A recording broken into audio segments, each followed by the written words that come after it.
สบายดียินดีต้อนรับเข้าสู่การรายงานพยากรณ์อากาศจากห้องข่าวกรมอุตุนิยมวิทยาศาสตร์เฮามาเบิ่งสภาพอากาศมื้อนี้นํกันเลยความกดดันสูงของอากาศเย็นที่ประเทศจีนได้แผ่ลงมาปกคลุมอยู่เขตภาคเหนือด้านตะวันออกของประเทศลาวส่วนเขตภาคเหนือด้านตะวันตกลงหาภาคกลางและภาคใต้บริเวณความกดดันต่ำของอากาศร้อนที่มีกำลังอ่อนปกคลุมสมทบกับกระแสลมตะวันตกพัดปกคลุมเป็นส่วนใหญ่ซึ่งจะเห็นเหตุการณ์ยังจะร้อนเอาและจะมีฝนตกฟ้าร้องฟ้าเหลื่อมในระดับค่อยหาปานกลางและตกหนักมีฟ้าผ่าและมีลมพัดแรงอยู่บางท้องถิ่นในแต่ละภาคเฮามาเบิ่งสภาพอากาศโดยรวมในแต่ละภาคมื้อนี้นํกันเลย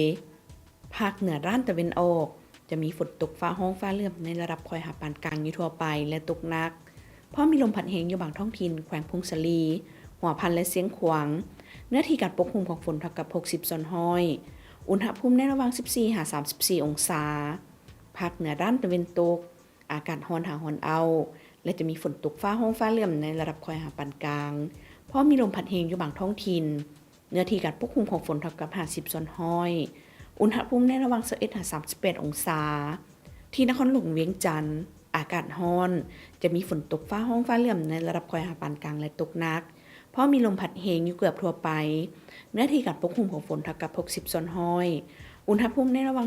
26-35 องศาภาคกลางอากาศร้อนเอาจะมีฝนตกฟ้าร้องฟ้าเหลื่อมในระดับค่อยหาปานกลางและตกหนักเพราะมีลมพัดแรงอยู่ทั่วไป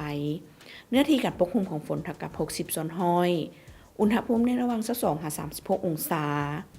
สำหรับแขวงเซสมบูรณ์จะมีฝนตกฟ้าร้องฟ้าเหลื่อมในระดับค่อยหาปานกลางเพราะมีลมพัดแรงอยู่บางบริเวณ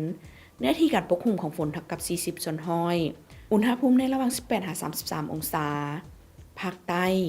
อากาศร้อนเอาจะมีฝนตกฟ้าร้องฟ้าเหลื่อมในระดับค่อยหาปานกลางอยู่ทั่วไปและตกหนักเพราะมีลมพัดแรงอยู่บางท้องถิ่น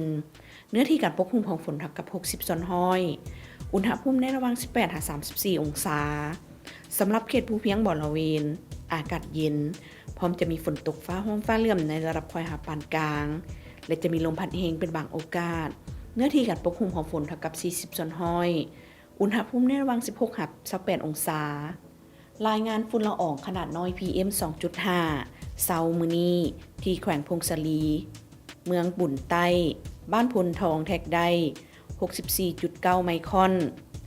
เห็นว่าสถานีดังกล่าวมีค่าเกินมาตรฐานสิ่งแวดล้อมคือหลายกว่า50 ไมครอน